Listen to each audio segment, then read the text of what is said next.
On this week's episode, we're going to discuss Ubuntu announcing a major Linux kernel change that the Linux community will love. Welcome to Destination Linux, where we discuss the latest news, hot topics, gaming, mobile, and all things open source in Linux. My name is Jill. I'm Wendy. Wait a minute, Wendy. What are you doing here? You're supposed to be on Michael. Michael's supposed to be here. Michael's supposed to be here, but wait a minute. We're on time. I'm here. That's right. We're finally recording on time. It's so nice. The girls have this on point. And I'm Ryan, by the way. Yes, you are, Ryan. We love you, Ryan. Oh. And we do miss you, Michael. Yeah, I miss him tremendously. They might. He's having a hard week of it. Let's just say that. Yeah. Oh, yeah. He's having fun. Party with Michael. So what else is up for this week, Jill? Also, Tuxedo Computers releases a new 3-in-1 convertible Linux laptop. One of our favorite Android launchers is having a bit of trouble. Uh-oh. Dun dun dun.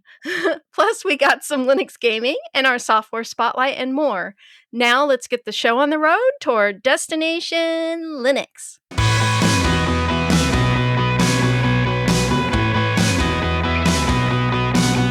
Our feedback this week comes from Nomad, and he has this to say: "It's a point of pride for me that not only can I not name a single Taylor Swift song, to my knowledge, I have never heard one." So Nomad is responding, by the way. Yes, this is a Linux show, by the way. If you're just tuning in, you're like, wait a minute, Mike got the wrong podcast. What's going on? Every once in a while, we bring in some pop culture references or something. We have a lot of Swiftie fans in the audience. I made that up. I have no idea if we do. We should take a poll. And Nomad here is responding to that. And he says, I haven't listened to the FM radio in years. I'm with you on that. I haven't tuned into FM. I can't. Agreed. The only time FM comes on is if something's wrong with my phone and the Bluetooth isn't connected. Yes. Yeah. And then FM's there. And I've never used any of the music streaming services, so I've been spared the experience. I wonder what Nomad does for music. Maybe uses the platform we talked about last week, Jill, to stream some of his music. Has his own collection, something like that. Possibly. Because you got to have music in your life. I feel like it's nearly impossible if you're a coder or even in college or other things to not have some music going in the background. At least it helps keep my brain from going in a million different directions there. I feel bad for Nomad. Honestly, like Taylor Swift is, a national treasure. And Wendy is on the show and she feels the same way.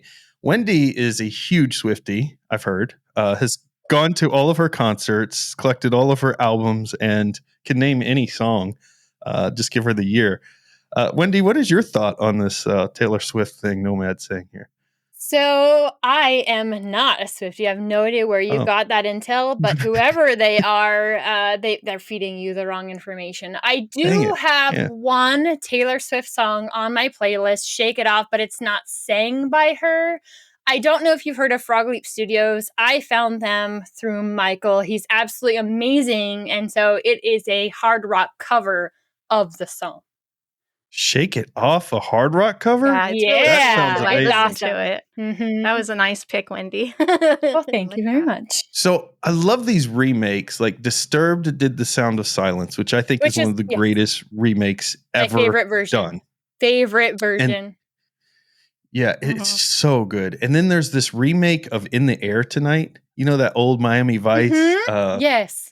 Oh, and it's so good. Like, I can listen to it all the time, and I cannot think of who the band is right now that did the remake, but I'm sure. I've got a remake for you to look up. It's by Rob Zombie, and he remade We're an American Band, and it is so good. So good. Ooh. Check it out. So remakes are where it's at a lot of times these days. Exactly. Some of the music cover versions so great. They are. Leo, it's kind of like Hollywood now. Yes. He also does a cover of Frozen's Let It Go, which is also amazing. My younger daughter rolls her eyes when it comes on, but I think it just makes it listenable. Absolutely. That's amazing. cool. I have a surf version of a surf cover of Shake It Off that's in the style of the Ventures. Ooh. And that's pretty fun. Heck yeah. Jill, are you a Swiftie? Would you call yourself a Swiftie? No. I mean, I don't dislike her. It's not that I don't dislike her. I just don't listen to her music. So, you know. Yeah, it's definitely not my style. But yeah. And I do like she's a billionaire. variety. So if you like Swiftie, we're not judging you. Clearly, a lot of people like all. I think Taylor she's Swift very music. talented. I just don't listen to her. It's interesting the things that get our audience engaged in our conversations, you know. And this is it's not the latest kernel releases or the Linux. It's all about the Crocs and My Little Pony. Oh, and Rainbow Bright. Since we have you, Wendy, My Little Pony versus Care Bear, which is the better of the two cartoons? I didn't really watch either one of them, though when I was a kid, I do remember Strawberry Shortcake and Zoobilee Zoo. Most people don't remember Zoobilee Zoo. My wife loves Strawberry Shortcake. She remembers that. Yeah. Yes. Talks about it all the time. Yeah. That's a good one. So you just threw a third contender in there. I did. I'm not talking absolutely. All right, Strawberry Shortcake. Well, let us know if you agree with Wendy on that. Also, if you have some awesome remakes you want us to listen to, shoot them over to us, because I'm loving the whole remake thing right now, because new music kind of sucks. So just remaking old songs better. I'm down with that. You can send it to destinationlinux.net/comments or put it on the forum. Go to destinationlinux.net/forum and let us know. So the main thing I wanted to talk about on this show is that the impact this show has on the greater Linux world. And this is going to be proof here, because if you've listened to this show, what are we at? 384 episodes. Yep. I don't know how many I've been on, but I know I'm the longest lasting host on the show. At least well over 200. And for 200 episodes, you've heard me complain about something consistently when it comes to Ubuntu, and that is its hardware enablement support. So to kind of explain how this happens, besides companies that have scheduled yearly releases like Apple, where their hardware is going to come out at a certain date, hardware companies will release their products when they're ready. That could be anywhere from January through December. Any of those months, it could happen. It could be 1 year in between. It could be 6 months in between. You don't know. There's all kinds of new motherboards. There's new video cards. There's new processors. There's all kinds of new stuff coming out. And one of the big claims that I made early on with Linux, or that I wanted to make with Linux, my 30 days of Linux, is, hey, Linux can work on old hardware. Yes, it's awesome for that. But it also works really well on the latest and greatest hardware. But I ran into a problem when I was doing those videos back then. And that's why I've been on this soapbox for so long. The problem was Ubuntu was the most user-friendly, and I was brand new into Linux distro out there, especially during that time. There wasn't a lot of options when it came to user-friendly. But it also didn't support the latest and greatest hardware. And that's because they had this release cadence that basically said, hey, when a new version of Ubuntu comes out, it could be running a 2 to 3 month old kernel once it comes out, because of how they did their releases. They essentially would have this huge testing window that they had for a new release coming up, and they would lock it down 2 to 3 months before it released. And that meant all the new kernels, which have all the hardware baked into the kernel, because all the drivers are baked into the kernel with Linux. That means you wouldn't get any of that stuff.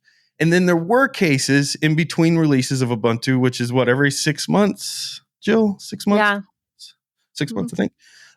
In between, where they may release hardware enablement, but it was infrequent and there's no consistency to the hardware enablement pieces of that. So this became a big issue, because we tell people, hey, if you're new to Linux, go check out a beginner distro like Ubuntu. But then if they went to the store and bought the latest hardware, like they got a new NVIDIA GeForce video card inside their new mobile laptop they bought, then it wouldn't work.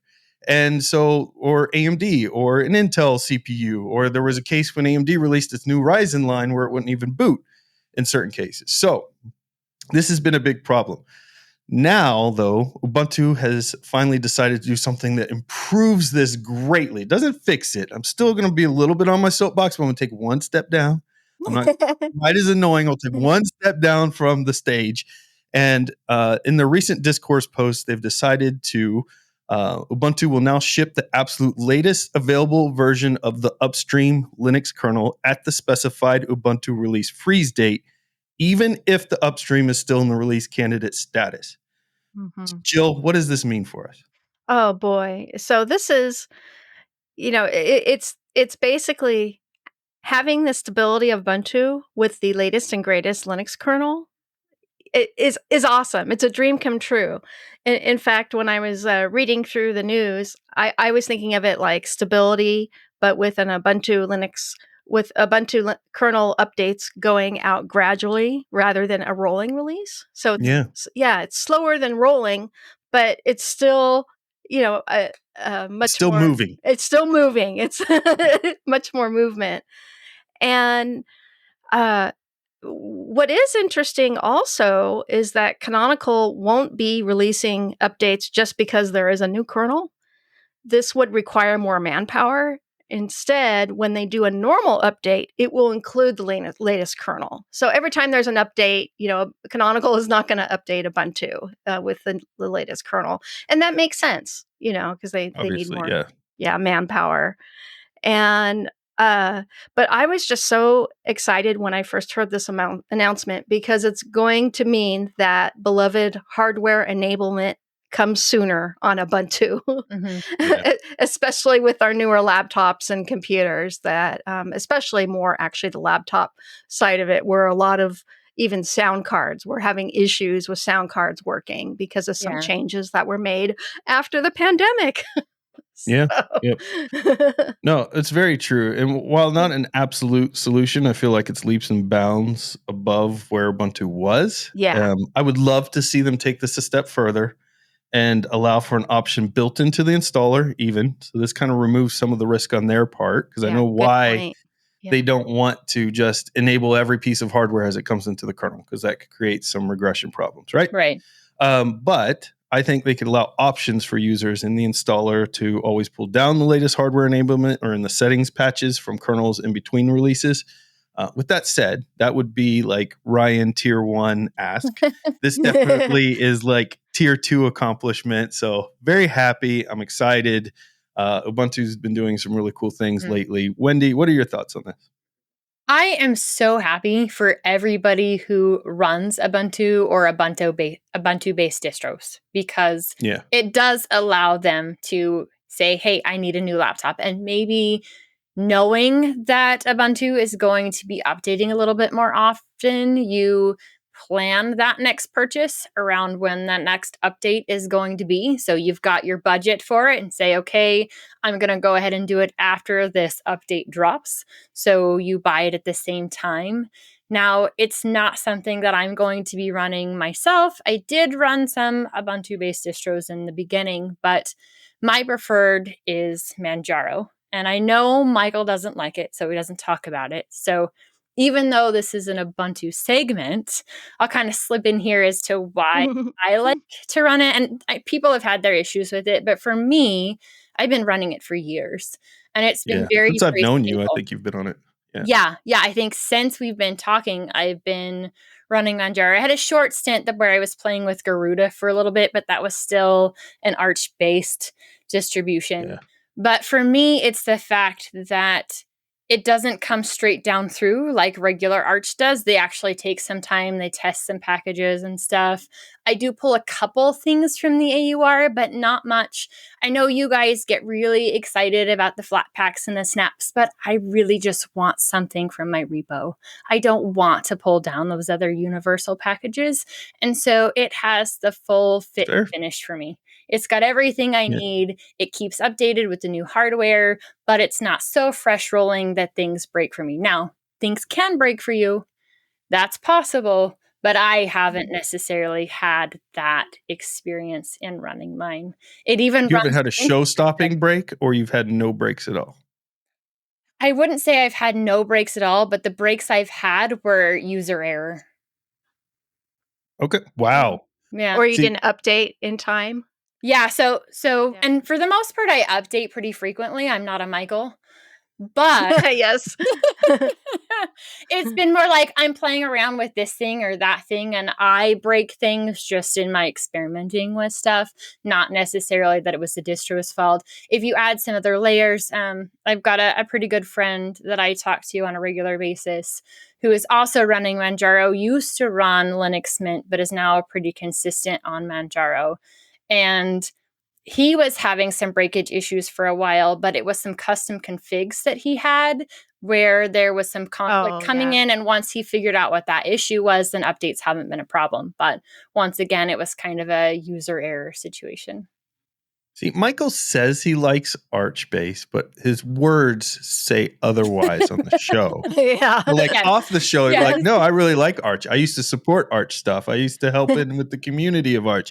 Yeah. But then there's never an Arch product where he's like, yes, I love it. Right. But and he doesn't update enough to make an Arch product be a good fit. Yeah. That's the true answer right there, is that Arch would be the worst distro for Michael. Absolutely. Period. It would be, yeah. I take care of my in-law system. And so Fedora is fantastic because I'm there. There's another update. I run the update from version to version and effortless.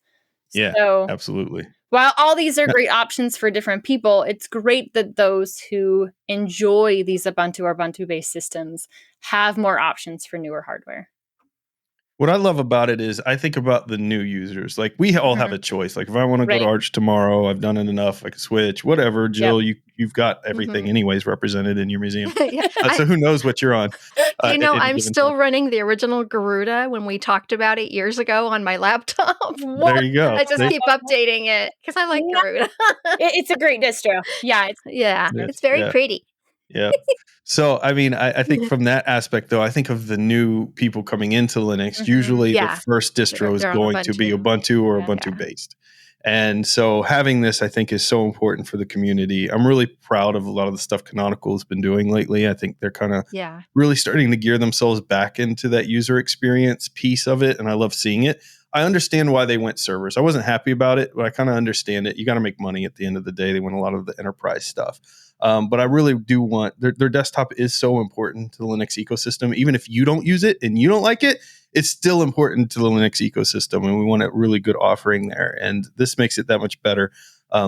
Again, Canonical, you're not off the hook yet. You got tier 1 ask of Ryan's is still there. So when you get that fixed, we'll totally let you off the hook, but not till then. But Ryan, Canonical and Mark Shuttleworth were listening to us. If you go back and listen to our interviews with Mark Shuttleworth, we talked about this. That up. Yeah, we did. We brought up. Listen, the show's impactful. I think it's more impactful now that we have Jill and Wendy together. Who's going to argue with you two? I mean, Jill's too nice, and Wendy, you don't know what you're going to wake up to a horse head in your bed if you don't. Hey! Sorry, that was my inside voice. My bad. Well, Wendy, one of the biggest requests we receive every time we go to a conference, a convention, talk to people is like, when's Hardware Addicts coming back? So I figured since me and you are on the show here, we give them a little taste of Hardware Addicts, and we got some hardware to touch on news. It's not coming back yet, but maybe soon, maybe. But we got a little teaser for you here. Yes, absolutely. So Jill teased earlier about this Tuxedo releasing their very first 3-in-1. And Tuxedo is one of the larger producers of Linux Linux laptops outside of Framework. And when they announce this, they say that it's for creatives. That's kind of what they're saying that it's built for. And the 3-in-1s that you can use it as a traditional laptop. You can kind of flip it over tent style and touch the screen that way, or flip it completely down and use it as a tablet. Lots of different options, configurations there. And when we're looking at what's inside of it, or I guess what's outside of it with the partial aluminum chassis, so yeah, you're not getting fully enclosed, but that does help keep the weight down at 3.3 pounds. It's got a 14-inch 16:10 screen, and it's got a matte finish. So that's nice, especially if you're using it in a laptop or in a tablet mode, or that bent over the lights around. That matte screen is really, really important. And I know I'm going to get a look from Ryan here, but it's only 19:20 by 1200 resolution. Why, Tuxedo? Why? But Why? it is pressure sensitive with pen support. And that's a lot more than some of these other touchscreen laptops can say. Yeah, you can push, but it's only in certain areas. You can't actually use a pen for multiple pressures across it. And this does have that. That's pretty Now, cool. brightness is okay at 400 nits. It does have 100% sRGB color coverage. And as I was talking to my daughter earlier, who is looking at different hardware now, I have been a positive influence on her. Yes. I told her that 100% sRGB is the absolute minimum that anything should have right now. And I don't care if you're picking up this tablet or this laptop or any other device, you should be looking for something that has a minimum of 100% sRGB, and that's the minimum of what a web browser can show. So it should be minimum across the board, just like at this point with web browsers and web apps. I think 8 gigabytes is minimum for RAM. sRGB 100% is minimum for color accuracy. Just my take on things. For you, Wendy, like this is even more important, right? Because in photography or if you're doing art or other things, it's very important that you have proper color reproduction. So for people who don't know what sRGB, that's your standard red, green, blue in your color space. And this is its ability to reproduce those colors accurately, basically. Absolutely. And there's several different, we actually covered this in Hardware Addicts a lot. There's several different versions. There's Adobe and other stuff out there that you can look at. For different artists need different profiles and stuff. But what you're saying is, hey, at the bare minimum, if it doesn't have any of that other stuff, it needs to be at least 100% sRGB. Yeah, absolutely. Especially if you're going to be doing it for different drawing applications and the like, it really should be 100% sRGB. So they did get things covered there. Now, this does have an Intel CPU, and they haven't had the greatest news cycle lately, but it is their i5 1335U processor with 10 cores, and it's running at about 15 watts. So an interesting wattage there for this with a 55 watt hour battery that says it boasts up to 6 hours of local video playback. So that's actually really good if it's streaming video the whole time with upgradable RAM. And I have to give them 2 thumbs up for this because there's so many laptops out there right now where everything, including the RAM, is soldered to the board. So it's nice to know that you can upgrade this. It does have 2 slots of DDR4, and you can go up to 64 gigs of RAM. Very, very nice there. It also can do a 4G SIM card. So if you need this device to have mobile internet where you go, maybe you're in a place that doesn't offer you Wi-Fi, maybe you don't want to be on the local Wi-Fi for your privacy and you can't do that from one of your other devices, it does give you that option there. And lots of different connection ports. Now, we're going to do a Hardware Addicts game. How much do you think this costs? All right. So if I was to price this, I was going to buy one. I needed these exact I needed something that had the pen sensitivity, the touch screen, that I would be with these specs in the 1920 by 1200 being a big negative here in my book. I would be looking at $600-700. Okay. Brand new. Right. Jill, what would you say? Yeah, I would say $550 to $700. Yeah. Okay. There you go. What's it cost? Tell me it's $300, Wendy. Tell me $300. Like, just blow our minds here. No. This is going to come out at $1,000 and ships this September. Yeah. Ooh, that's like a sucker punch to the stomach. Right? Ouch, man. I don't know what to say here. They put a high quality screen in. It's IPS. Right. It's sRGB. You got 400 nits. Contrast of 1500 to 1. Okay, so it's only 60 hertz though, which honestly, these days, starting to fall behind. A lot of monitors and laptops coming 120, 144 in laptops right out of the box. Yeah. And I'm talking $600-700 laptops that have this. Yeah, 165 standard too. They could go higher. Some are 244 and other stuff. And when you're looking at gaming laptops, a lot of times they go with the cheaper screen, 1920 by 1080 screen. but they still have the high refresh rates for the gaming and stuff. Now, obviously, this doesn't have a GPU or anything capable of doing gaming, so that's not what they're Right. going It's using for. Intel Iris for graphics, so nothing super fancy. They are going after artists, in my mind. When you look at something like this, they have a stylus, they have a drawing with Krita. And for instance, in one of their pictures that they're showing here, it's folded in half. You've got Krita and stuff. And I think when you start getting into digital art, you do start needing to have better resolution. I want better resolution just for the clarity of the text, number one. But from an art standpoint, I don't have any clue why they went 1920 by 1200. The thing's a little thick. It has a nice bezel. They didn't go too thick on the bezel and stuff, so I think they did fine on that. And I'm giving it a pass for the thickness because you have the upgradable RAM and things. That's not easy to do if you're not soldering stuff on to make something super thin. So it has to be a little bit thicker for that customability. Yep. Right. They get a complete pass on that. Plus, it's got tons of ports, tons of connectivity ports and other stuff. So they get a pass on the thickness. The weight's fine, all of that. Really, my big issue with this is the screen being 1920 by 1200. I just don't think that's acceptable for what the target market that they're going after. Also, 14-inch is an interesting form factor. It gives you that 16 by 10. But I really think when you're dealing with art and stuff, 16-inch is really a sweet spot for a lot of people, or at least a 15.6 or 15.4, something along those lines is more in a sweet spot for an artist type things here. So, look, I'm excited.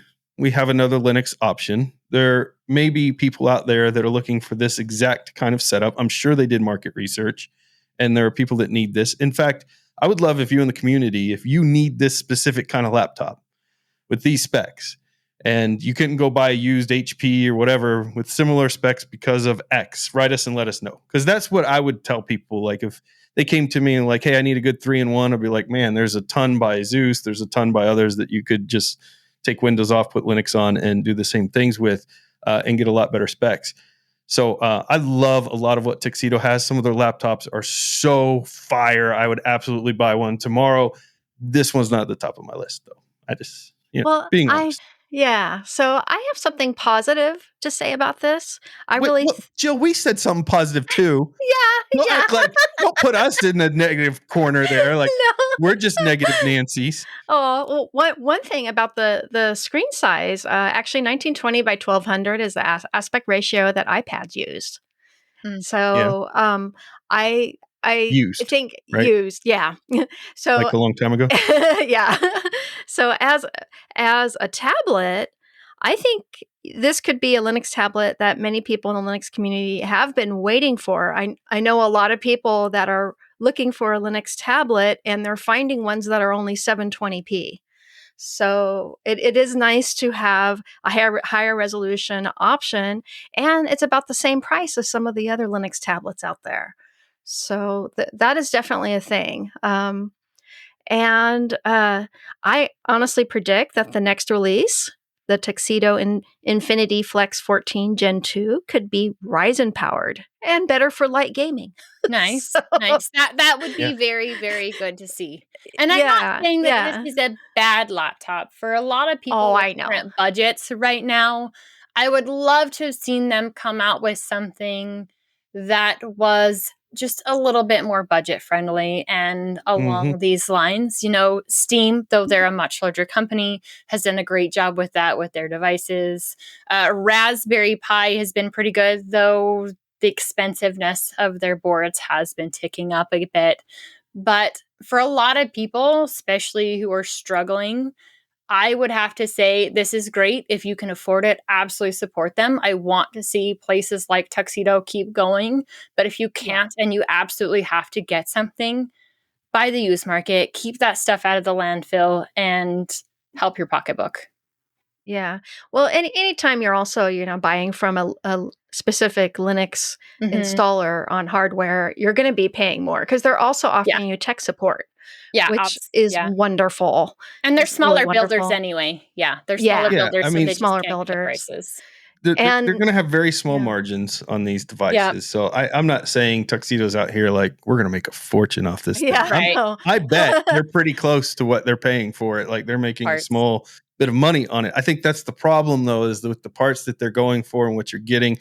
like when you talked about tablets, I'm looking at the old M2s, not even the new M4s. The old M2 iPad Airs, which is not their Pro line, is 2732 by 2048 at 600 nits. Their Pro lines goes up to 1600 nits and is 2420 by 1668.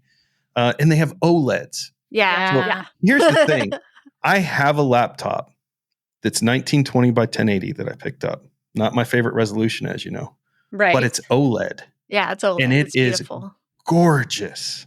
So part of me is like, and 165 hertz. And I got this laptop for brand new, about $800. So to me, this was like the perfect college laptop that I needed because I had to have a Windows machine for a specific class. And so this was a great laptop. It had GeForce in it, all of this stuff. And when I look at that and I compare it, now it's not touchscreen, right? So that's a big thing. You can't use it as a tablet. You can't fold it in half and do all that stuff. So this does have its specific thing, but there's just a lot in the market right now, and the screen's a big deal. And I think a lot of the Linux companies that manufacture laptops need to understand. Now, Tuxedo usually does have most of their stuff in 2K, but a lot of them need to understand that it's no longer okay to have crappy screens in laptops. Like, we want good screens in our laptops. It's not just like I'd like to have it. It's kind of like you either have it or I'm not buying your product type of thing. Right. It's kind of like 8 gigs minimum for RAM, minimum of 100% sRGB. It kind of starts ticking those boxes of minimums for what some of us would consider to be minimums for, will I buy that or not? Yeah. Yeah. So OLED screen, Tuxedo. Throw an OLED in the Gen 2 of this and an AMD Ryzen, and you will be cooking with fire. Yeah. Absolutely. Yeah, most of these 3-in-1 laptops, usually their starting's around 500. I was looking at them on Amazon, and I have one, in my collection as well. And I remember spending like I think $4.99 for it. Right. Yeah. For something similar, actually. Well, our robotics team is actually looking into them. We use them when we teach robotics camps and that kind of thing. And so we need something that fits into, depending on if we get the grant, so fingers crossed for us. We need something that'll fit into a very specific budget for kids or school-related stuff. So there you go. Well, if you have a suggestion, you can send it to us, and we'll get that over to Wendy as Nice. well. I've got some sad news to cover now. We're gonna go for some good news. We got a new Linux laptop in the family, even though it's not something we need. Maybe it's something you love, but this news is just sad. It's just sad, Jill. So yeah, it is. Prepared. When we talk about iPhone and Android, a lot of times we focus on the whole security, privacy aspect of things. But there's one thing in my mind that's undebatable when you talk about which is better, Android or iPhone, and that is when it comes to customization, Android. Period. There's no option. You want to argue there's customizations better on iPhone? No. You're just lying to yourself, or you just want to fool us. That's the only thing. So Android, 100% takes the cake when it comes to customization. It's one of its biggest advantages. And one of the tools that people often talk about and utilize, whether they're in Linux or they've never even heard of Linux, they probably still have heard of this tool called Nova, which is a very popular launcher customization tool. And the sad news is that there was a tweet from the Nova's official X profile. Is it Twitter? It's Twitter. It's just Twitter. I'm not doing the Zitter. Zitter. Yeah. It goes, "Hi, everyone. Rob here. I imagine you've seen the news by now. It sucks. We've gone from a team of around a dozen people to just one full-time developer, the original founder, Kevin. So what this means is Nova is kind of on life support at this point. So they've lost their huge development team reportedly, and they've got one person, the original founder, Kevin, still working on it. There's a lot of news of what's kind of happened with Nova. Like, they were bought by another company before, a couple years before, and it just doesn't look like things have worked out. But if you've not used Nova, or heard of it, it can be used for theming, icon packs, widget customization. Basically, you can customize everything. You have full control over your Android experience. But I don't know. There are a couple things that crossed my mind. I'd be interested to get your take. One was maybe Nova's lost popularity because the UIs of Android from, say, Samsung, OnePlus, Motorola have gotten so good Much better, yeah. Nope, that they're you still don't crap. need. No crap. They're better than they Well, I were, didn't but get they're to my still second option, yeah. Wendy, before you answer. She's like, no, it's crap. They're still crap. I happen to agree with you. It was a thought I had, but then I was like, oh, Samsung is so bad. Like their UI is so bad. Mm-hmm. I prefer straight Pixel devices because if you're going to keep the standard Android on it, at least you're getting the very basic Android that you can do what you want with it, which makes Nova that much better, right? I get the very base Android and then I throw Nova in there and customize it and make it cool and do all this cool stuff that you won't do otherwise. But I don't know. What are your thoughts on this? I mean, have either of you used Nova? What's your take on this situation? I've used Nova for a long time. Actually, Nova is currently installed on this device. Nice. I've bounced back and forth over the years between a couple. Apex was one of them I used, but Nova went light years ahead as far as customability. So Nova's been my go-to. I don't know since I found it. Whenever that was. Yeah. So I've actually been using it since 2012 because, oh gosh, back then, actually, one of the developers that worked on it, I'd been talking to. So that was really, really cool. And I wanted to support their project. So I bought the Pro version. Yeah. And what's awesome is you can, save your configuration. So every time you upgrade to a new phone and you put the Nova Launcher on it, you can bring in the configs from your previous version, which that was what was so amazing about it. It was kind of the first to do that.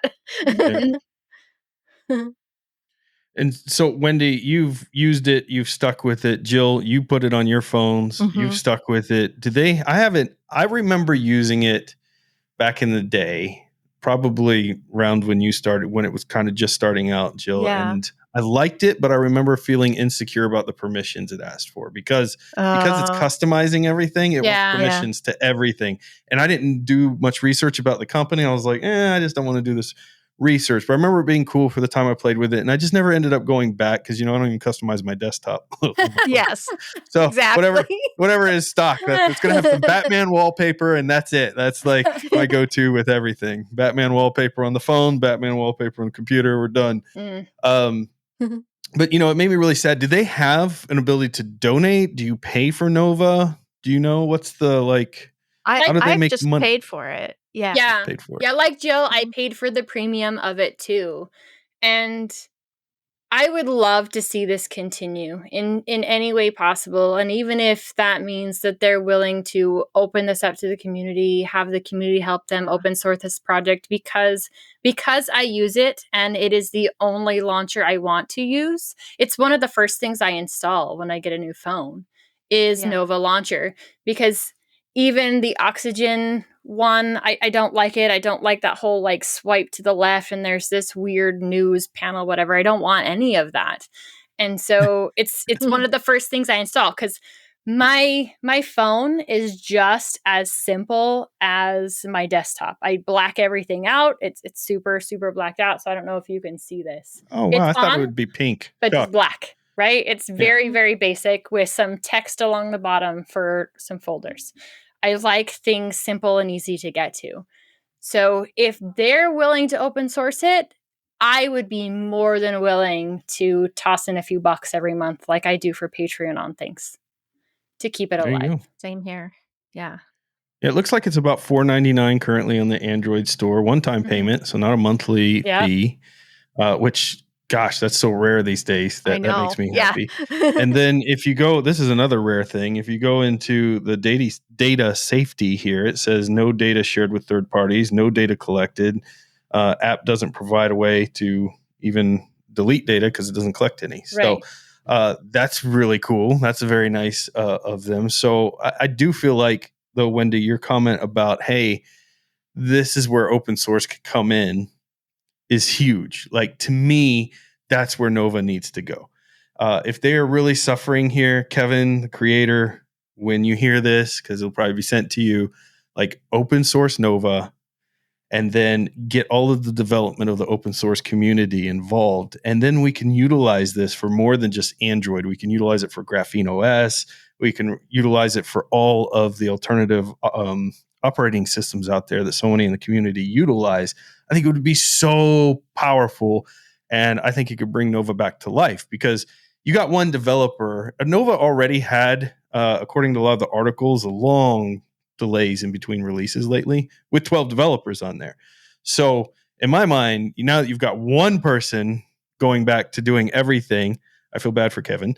It's potentially going to even take longer. So open source community, that's what they're here for. They can do some awesome things, but you got to open source it first. So that would be my number one. And then Lineage, Plasma Mobile, all this stuff could benefit from having Nova launch in there. Yeah, absolutely. Well, Lineage is one of my favorite alternative OSs, and it would be nice if you could install Nova without having to install the Google Play Store. Yes. Nice one. Yeah, absolutely. That's what we need. Kevin, we got you. We fixed all your problems. You're welcome. You don't even have to pay us. You should become a patron. But there you go. So hopefully Nova Launcher finds a way and finds the way we've recommended, because that'd be the best way in there. But let's go into some happy news, Jill. Okay. Yes. What's in our gaming section this week? Okay, so while the Borderlands movie might go down as the worst box office performance of a movie ever, close. There is worse, sad, but true. Yeah. The games are still some of the funnest and most enjoyable first-person shooter games really ever made, and you can pick up the collection on Steam for an extreme discount. For just $35 on Steam, you can pick up $600 worth of Borderlands games and expansions called Borderlands Collection Pandora's Box. And you can forget the movie ever existed. Hey. So I've never played these before, so I need a little bit more detail of what you guys are talking about. Oh my gosh, okay. Wendy. Yeah. This is your humor. This world was built for you. It is like dark, it's very sinister. Funny, like sinister. Oh, it's so good. It is like, if you made a game, it would be Borderlands. Literally, this would be your game. Yeah. Oh my gosh, it's very I've done a lot of game streaming of Borderlands with the Linux community, and it's just a whole lot of fun. In fact, I played it for almost a year. Wow. What do they call the art style, Jill? Because it's shader, right? Shader? Yeah, but it looks shader, but it really isn't. But it looks shader. You got to define that one for me too. What does that mean? What is shader art style? How do you even describe that? Outline. It's outlined. It's usually radiating on the outlines. Okay. Keep talking, Jill. Oh, okay. I got you. I kind of see what it's got going on here. Okay. Ryan's going to show us an example. All right. So, you remember my wallpaper is always Batman? Yes. And you have my phone's always Batman. Here is a shader Batman. Yeah. So for those watching, you can see like what Jill was describing there. This Batman figure is done in shader style, in which you can see the really dark, shade lines in between the muscles. Topographic map look to it, where the lines are a little bit more. Kind of got a two-dimensional look. It's very actually very comic retro. Okay, that's kind of how I this is not a doll; it's an action figure too. In case anyone, it's okay, Ryan. I'm glad you had a nice. I'm glad you had a nice example, easy to get to, Ryan. There you go. But yeah, so for those of you who don't know, and Wendy, the game on Steam describes itself like this: lock, load, and face the madness. Get ready right there, Wendy. Yeah, there you go. Right there. I mean, come on. That's so your game. Get ready for the mind-blowing insanity. Play as one of 4 trigger-happy mercenaries and take out everything that stands in your way. It's very much it's very much a first person, but it's got a role-playing game aspect to it A lot as of well. storyline. Yeah, and a lot of So I'm story. typically not very good at those kind of games. First-person shooters, I usually die. Obviously, if you watched any of the streams that we've done here across the network, I am typically the first one to die in first-person shooters. But if the comedy is what you say it is, it might be worth dying a few times. Yeah, it is. And I'm horrible also at first-person shooters. That's why I like to play with a group of people, because they can be my eyes and help out. But And I just kind of follow them. Borderlands is not a competitive first-person It shooter. isn't. It is a strategic first-person shooter. So you can actually not be very good and still progress perfectly through the game, because you can hide, escape, and do different powers or methods. One of the characters even has an ability to cast a helper that goes and fights the enemies for you, so you can just sit in the background and shoot. Like, there's a lot of ways you could play this game and get the line without having to be like a pro shooter, you know? Yeah. Okay, cool. Yeah. So it is, very, very much just fun. It kind of reminds me of a little bit of a more upgraded Serious Sam. If you've ever played Serious Sam, No. they're Played that. I've heard really, really wonderful humor. But it's really easy to get into. And again, you don't even have to have good vision to play it. Well, cool. I'm playing it. So on Steam, the description continues with its addictive action, frantic first-person shooter combat, massive arsenal of weaponry, RPG elements, and 4-player co-op. Borderlands is a breakthrough experience that challenges all the conventions of modern shooters. Borderlands places you in the role of a mercenary on the lawless and desolate planet of Pandora, hell-bent on finding a legendary stockpile of powerful alien technology known as the Vault. That's right up your alley, Wendy. So if it's got a 4-person co-op on it, I say Michael, Ryan, me, and Jill get together and play a co-op style. Oh, that would be love fun. that. I would Yeah, love that would that. be really Absolutely. fun. We will do this. We will do Okay. this. So if you've never played, Borderlands before, consider getting this all in one pack, and make sure you wear your headphones if you have kids, as this is definitely a very mature game. Mature language, right? Mature language and some violence, but it's like alien violence and stuff. But make sure you pick it out. You let your specific kids see it. Make sure it's appropriate for them. One of my favorite characters is actually a robot named Claptrap. No, of course. And he's really funny and full of humor. So I actually want to see the movie just because Jack Black plays Claptrap. And I think that would be interesting. See, I think that's interesting, but I think they cast it wrong. Kevin Hart should have been Claptrap. 100%. Yeah, I think you're right on that. And they should have had The Rock in there, because Kevin Hart and The Rock is always a good combination. Yeah, they play very well off of each other. And I 3D printed a Rocktopus. This has nothing to do with what we're talking about here, but apparently this is a meme.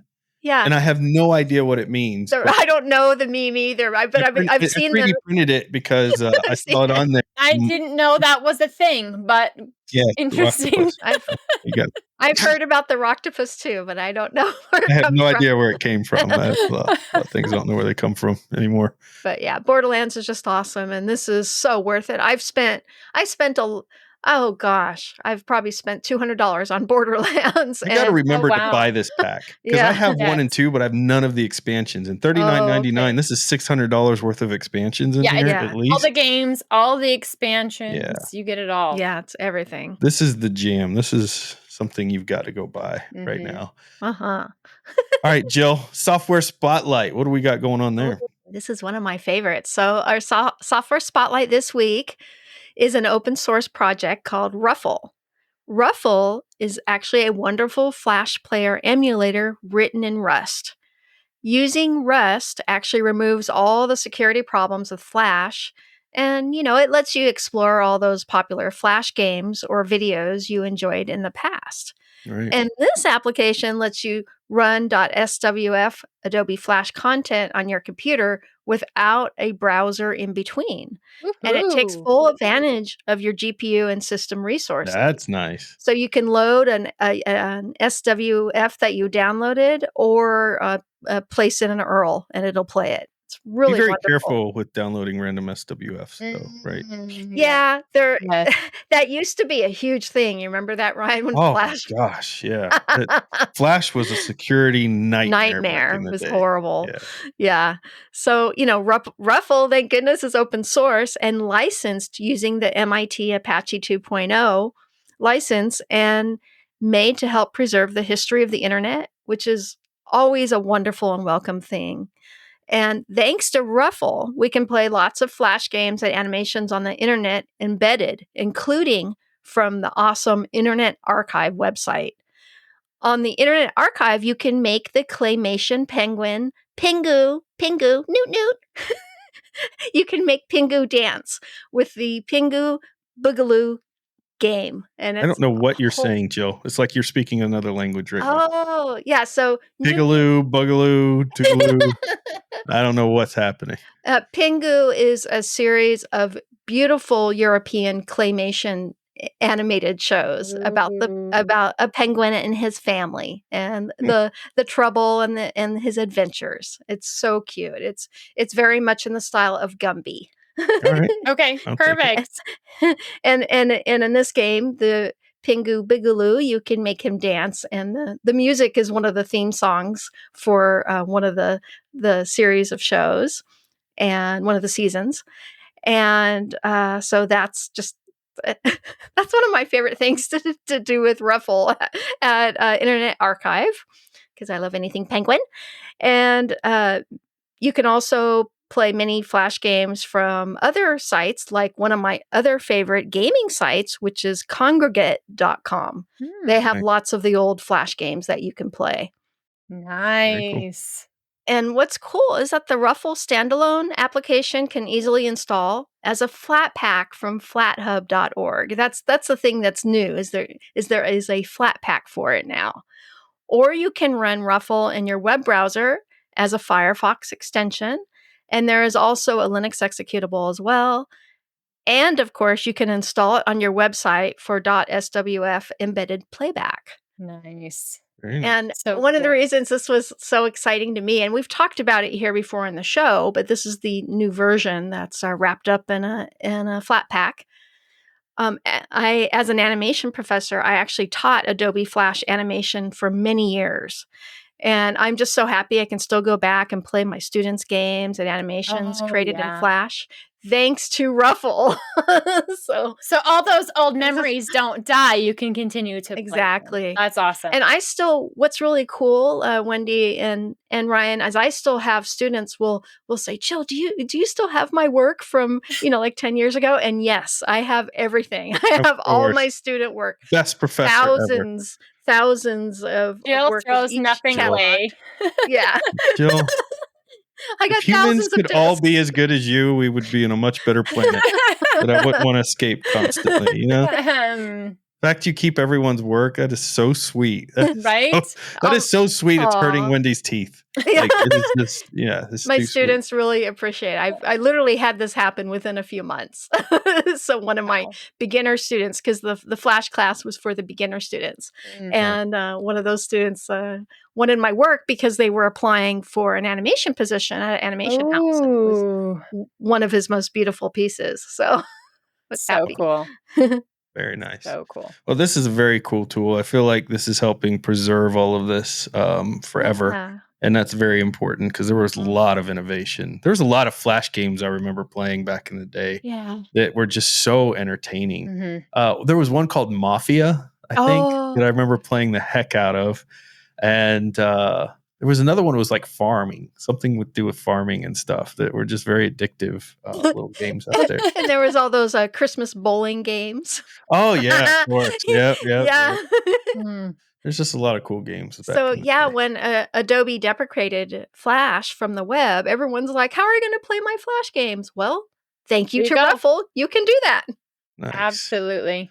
I just want to give a quick update on the Borderlands thing. So I was like, I'm going to buy this thing right now. I mean, we got the link in the show, so let's click buy, right? And so it was only $16 for me, and that's because I already had two of the games, so it didn't charge me the full $30. Nice. See, isn't that awesome? Steam is so nice with that, because most companies will be like, yeah, we know you have it, but you're getting all the DLC and Right. stuff. So we're just Yeah. gonna still charge you the $30. No, Steam's like, oh, we'll discount it half. So if you already have some of the Borderlands, still pick it up. You can get a nice discount on it. Heck Because Steam's yeah. cool like that.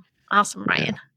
It's kind of like Chick-fil-A. You know, if you go to Chick-fil-A and you tell them you don't want like something on there, like I don't want the tomato, lettuce, they actually take it off on the receipt. Yeah, they do. It's like That's minus right. 20 cents, What? minus 30 cents. Yeah. The And to only me, place that's that like does that? nobody does that but them. Yeah. Yeah. It's so dope. Maybe the thing is the only thing they have there that isn't breaded is like some chicken sandwiches or some chicken nuggets because I can't do the breading. But maybe next time I'm there, because normally I just order the breadless chicken nuggets, but maybe I'll ask for a chicken sandwich without the bread. There you go. I'll take that minus off. the little points off. Yeah. There you go. Yeah, a little bit off. All right. Tip of the week. So we've given this tip of the week before, but this came up again recently where I needed this tool. And I just think it's so great. And we got so many new listeners to remind people about screen copy or SCR CPY. So I think that stands for screen copy. It's a weird name. Skirpicipy? Yeah. Like, how do you pronounce that, right? That's good. SCR CPY. So I needed to stream my Android device for a video to my Linux system. So I wanted my Android device so people could see exactly what was going on in settings and everything right there. And wanted to record that with OBS and put it into a video. And now there are a lot of paid apps that offer this service, but you got to pay for them. And then if you look in their little details, they're like, oh, we're going to collect all this info and all this crap. But Screen Copy is a app that doesn't charge you for it. And we've covered it in the past because it's such a great tool. And you can stream your Android device directly to your Linux, Windows, whatever you're using machine, but mostly Linux, right? And you can record everything you need using any of the recording options like OBS. And you can interact with your phone through your computer. So you can use your mouse and be clicking on the icons, and it will actually start moving your phone stuff around. So it's very cool. It doesn't require rooting, which is also a big deal.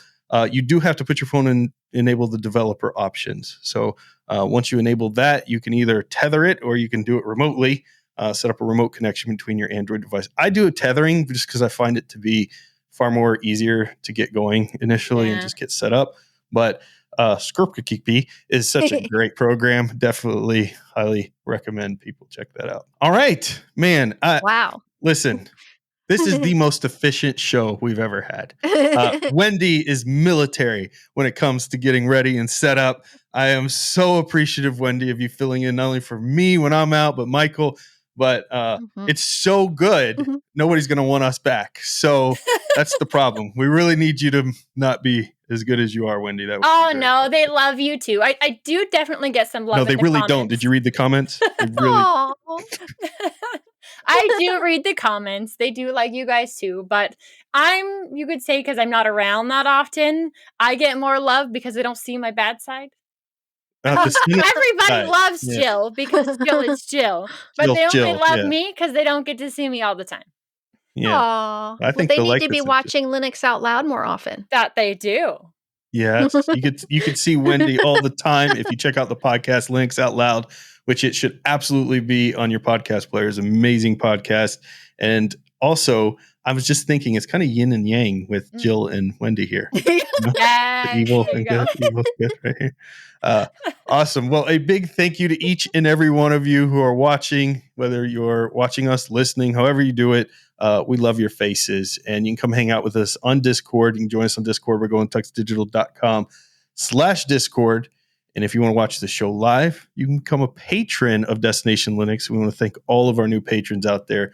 You are keeping the show alive, allowing us to have awesome people like Wendy and Jill and others on not just this show, because we have a whole network of shows. You support them all with your patronage. So we appreciate that very much. And watching live is just one of the awesome perks you get when you become a patron. You also have access to the patron-only channel where you get to talk to Ryan a little bit more. I'm telling you, he's really, really bad at answering his messages, which, to be fair, so am I.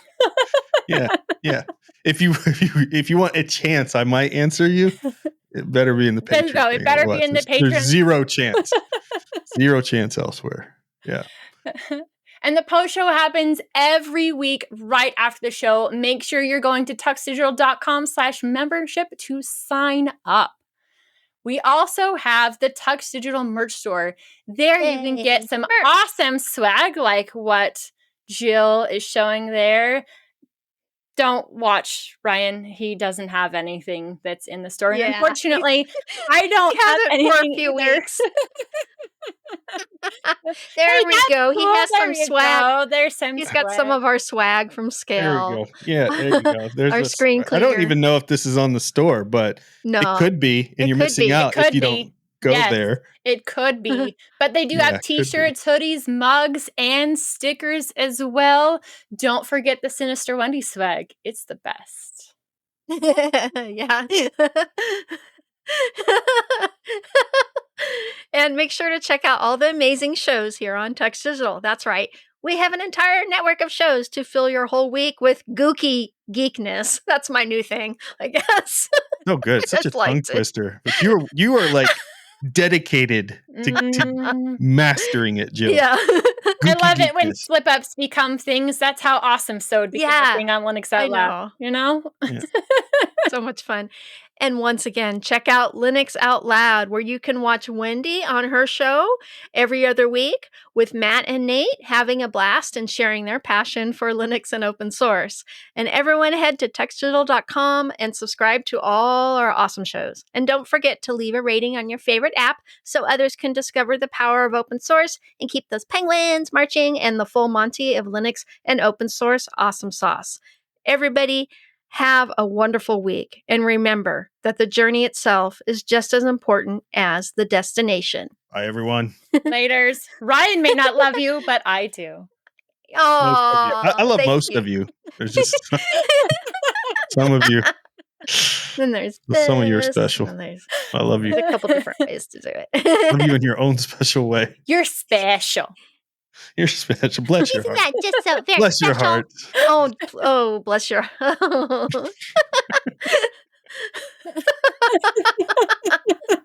Bless your heart. Oh, God. You know, when I first moved to the South, which was Georgia, I didn't know that was really an insult. Derogatory. Yeah. Other people were so nice. They're always saying, bless your heart. I know. Yeah, they weren't being nice. So, yeah. What does that say if you heard that all the time? That I don't fit in the South, which, it's not a shock to most people.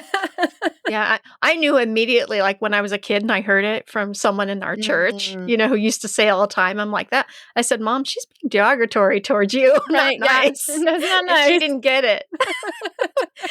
And I was a little kid and I sensed it. The way I wonder if at some point in the South it actually was like a nice thing to say. It probably was. And then it became like Yeah. But in polite society, you want to make sure that you're not causing faux pas. So in order to get across what you want to say without saying the mean thing, you just say, oh, bless your hearts.